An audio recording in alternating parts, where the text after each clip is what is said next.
Hi, Mystery Recaps here. Today I'm going to explain a horror thriller movie called The Well. Spoilers ahead, watch out and take care. The movie opens as American art restoration expert Lisa Gray is on a bus headed to the suburbs of Lazio. Shortly afterwards, the vehicle stops and a group of 3 people, including 2 women and a man, climb aboard. They look like tourists and immediately start a conversation with Lisa. It turns out the 2 women, Tracy and Madison, are American biologists, and the man, Tony, is their Italian guide. They are headed to the outskirts of a village named Sanuki to study the local fauna. Lisa introduces herself and reveals that she too is headed to the same village. A few hours later it becomes nighttime, and the group arrives at their destination. The biologists then reveal that they are going to set up camp in the nearby forest. Lisa, on the other hand, has a hotel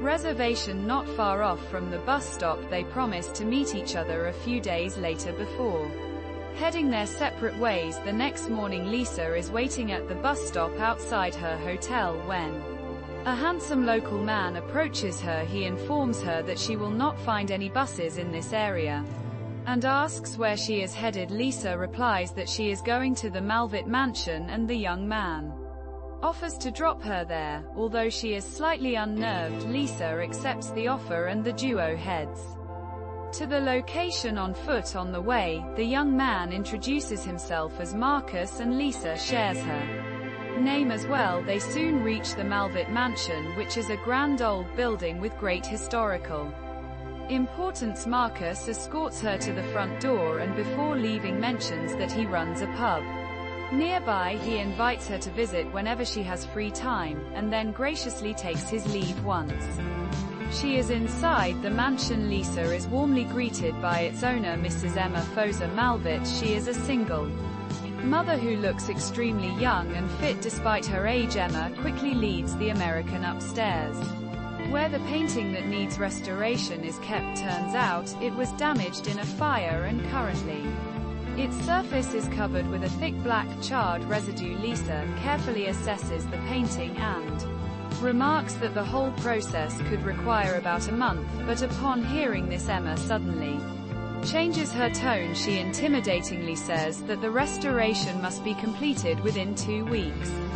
Slightly taken aback, Lisa announces that she will immediately start working and even requests to sleep in the room with the painting. Emma agrees to the prop position and leaves her to begin the work that night. Italian guide Tony sets up a microphone in the woods near the village of Sanuki. He then heads back to his tent and calmly listens to the plethora of noises being transmitted through the microphone. Everything seems to be normal at first until he hears a strange screeching noise. He is afraid that his microphone might have been damaged and decides to investigate the matter. However, barely a few seconds later we hear him shouting in a distressed voice. Startled by the screams, the 2 American biologists immediately wake up in their tent. Madison leaves Tracy alone and goes into the woods to search for their guide. She soon discovers Tony's blood-stained cap not far off from their camp. Following this, Madison returns to the tent and insists that they need to go to the police, but before she can explain further, someone suddenly grabs her neck and yanks her away. Tracy, who is still confused by what's happening, is now all alone and terrified. She cautiously tries to sneak out of the tent, but someone knocks her out with a to the head. The scene shifts to Madison, who wakes up behind bars in a dimly lit cell. She notices a man named Rocco throwing up in another cell nearby. As she looks around, she also sees Tracy and Tony in similar cells. In fact, the whole place looks like a circular prison, at the center of which is a well. Back at the mansion, Lisa is having dinner with Emma and her teenage daughter Julia. The American tries to strike up a conversation with Julia and asks what grade she studies in, but the lad abruptly drops her fork and leaves the table. Without a word, Emma apologizes for the behavior and explains that Julia doesn't attend school because she suffers from a personality disorder. She is 13 years old, but refuses to act according to Her age hearing this, Lisa thanks Emma for the dinner, and excuses herself for the evening elsewhere. Aruda, a muscular figure with extremely pale skin, slowly enters the area with the cells. He begins observing each prisoner before stumbling forward towards the well in the center, unable to control his anger. Tony begins yelling at Aruda and demands to be let out, but the macho man remains silent and lowers a steel bucket into the well before retrieving it. Tony continues to shout various profanities until Aruda eventually gets pissed off. He approaches Tony's cell and stabs him in the back with a butcher's knife. The women watch in horror as the giant drags Tony's limp body to the well and throws him in at the mansion. Lisa is slowly making progress with the restoration work of the painting. She is extremely engrossed in her work when suddenly she uncovers a strange, eerie, cat-like face hidden beneath the layers of damage. Lisa is intrigued by it and attempts to scrape away the thick black char from the face, but suddenly a piercing scream echoes around the room. Startling her, she recoils back in horror, and accidentally cuts her finger with her tool. Worried, Lisa cautiously removes her glove, but her blood splashes onto the painting. The scene then cuts to the cell where Rocco is attempting to escape using file from a nail cutter, but he is so anxious that the file slips and falls to the gutter underneath. Rocco then turns to Madison and reveals that there's a passage beneath his cell, but he has now lost his tool. He also promises to bring back up if they help him escape. Madison thus throws her Swiss Army knife towards his cell, and Rocco manages to grab it. That night, while Lisa is sleeping, a naked, ghastly figure enters the room and lies down next to her. It begins touching her sensually, moving its hand to her neck, but it then strangles Lisa, causing her to awaken in a panic. The figure's face is extremely terrifying, and Lisa begins to choke to her death. This is when she jolts back to reality and wakes up in a chair. Her eyes quickly fall on the painting, which is right in front of her. To her utter horror, one of the figures in the painting looks exactly similar to the entity that she saw in her dream. Lisa slowly approaches the painting when suddenly Julia arrives in the room. The teenager tells her to run away and warns that the painting is cursed. Before leaving, Julia eerily says that if Lisa restores the painting, she will be haunted forever. Things are going even worse for the prisoners in the circular jail. Aruda arrives once more and drops the metal bucket into the well. A lean, ashy pair of arms emerge from the shadows and grab the bucket in the bottom of the well. Whatever creature is living there slits its forearm and drips a large amount of its blood in the bucket. Aruda then pulls the vessel back up and sets it aside before heading to Rock's cell. Madison realizes that if Rocco dies, no one will be able to get away from this hellhole. In an act of valiant sacrifice, she starts taunting the behemoth. The plan works and Aruda starts approaching her cell, but then he brutally peels the skin off Madison's face before throwing her into the well. Solid plan. Madison, meanwhile, we finally get to see the creature that lurks in the darkness of the well. It is a disfigured, ugly, pale, ghost-like entity which feeds on Madison's intestines. Back at the mansion are disturbed. Lisa has a conversation with Emma about the painting. She unwittingly reveals that Julia had told her some rather unpleasant stories about the painting, but Emma brushes off the claims, claiming that Julia regularly makes up strange fantasy stories in her mind. She also urges Lisa to focus on her work, reminding her that according to the contracts, any delays in delivery will result in heavy penalties. With the mounting pressure, Lisa takes some antidepressants before going back to work. She is about to get stew started when suddenly she hears someone crying nearby. She cautiously goes to investigate, only to be horrified by the sight of Madison severely injured and crying in a bathtub. Overwhelmed with fear, Lisa runs out of the room and collides with Emma. This shatters the illusion, and Lisa notices that there is no one else in the bathroom. Emma is extremely angered by her frequent breakdown and warns her that if the work isn't completed on time, she will regret it. Meanwhile, in the prison, Rocco has finally managed to open the grate that is covering the entrance to the gutter. He is ecstatic, and attempts to enter it head first, but suddenly something horrifying happens. A lean, pale pair of arms grab his neck and begin peeling the skin off his face. The ghost-like entity then kills him instantly before devouring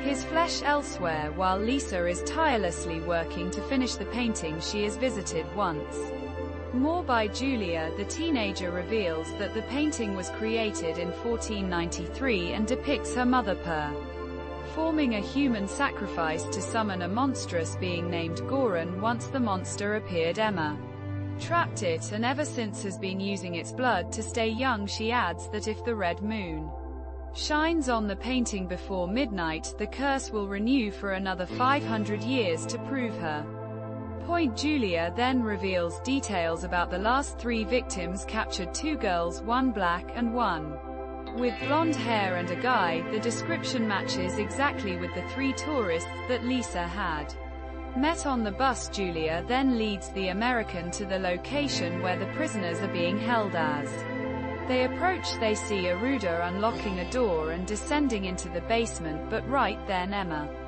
calls for her daughter, so the teenager reluctantly leaves, determined to help the captives. Lisa arms herself with an iron rod and cautiously heads downstairs. She slips through a door and follows Aruda to the basement. Lisa then watches on as the behemoth enters the cell room, but accidentally knocks over metal rods, which makes a lot of noise. Fortunately, she hides beneath a nearby table before Aruda arrives to investigate. Lisa then catches a horrifying glimpse of severed hands and legs crawling with maggots from her hiding spot. Aruda, on the other hand, assumes the noise was caused by rats like any good NPC and heads back into the room. Shortly afterwards, Tracy freezes in terror as Aruda approaches and unlocks her cell. She bravely strikes him and tries to escape from there.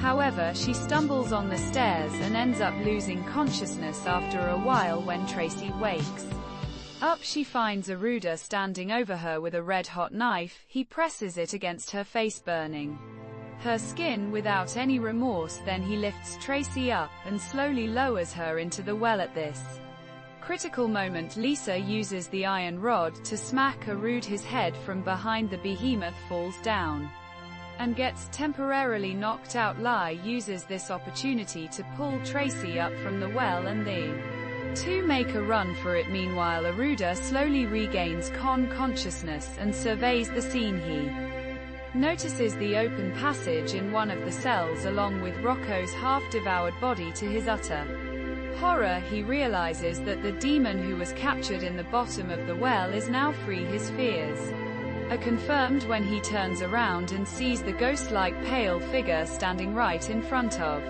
him. It is revealed that this is the demon Goran that Emma had imprisoned centuries ago. The monster then brutally attacks and feeds on orders. Flesh. The scene shifts to Tracy and Lisa, who have managed to reach outside the mansion. They are relieved to find Marcus there, but in a shocking turn, he shoots Tracy with his bow. He then threatens Lisa to enter the room with the painting inside. She finds several people gathered, including Emma, and the ugly creature that had tried to choke Lisa in her nightmare. They are holding candles and waiting for midnight to arrive. Emma then instructs Lisa to finish the painting before the clock strikes 12. Reluctantly, Lisa resumes her work, and as she does so, Emma's image is revealed on the canvas. Marcus's face is also painted right next to Emma's, and they start chanting everything looks doomed, when suddenly Julia bursts into the room.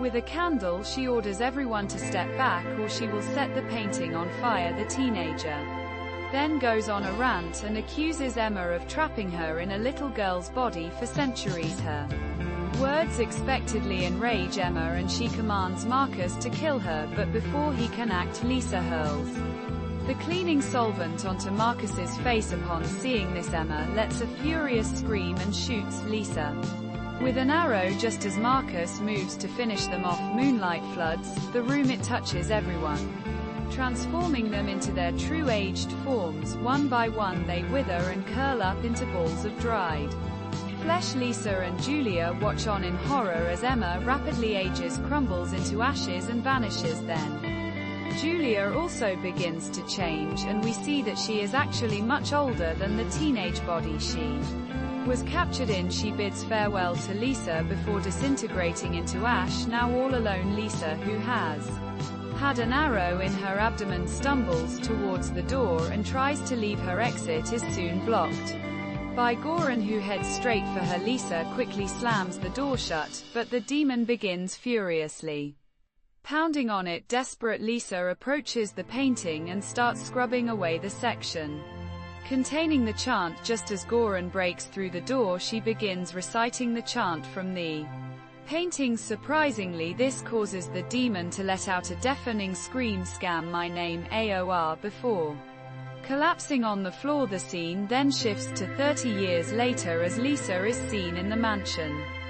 Still as young as she was when she first came to Sanuki. Downstairs, we see a team of doctors and Goran, still alive, but bound tightly to a bed. Lisa approaches them and coldly instructs the head doctor to increase the production. The latter obliges and injects a syringe into Goran's throat, provoking it to let out a blood-curdling scream. It is obvious that LE used the chant to trap Goran and use its blood to gain eternal youth. Subscribe for more videos like this, turn on notifications, and leave a like to help the channel out. Thank you for watching.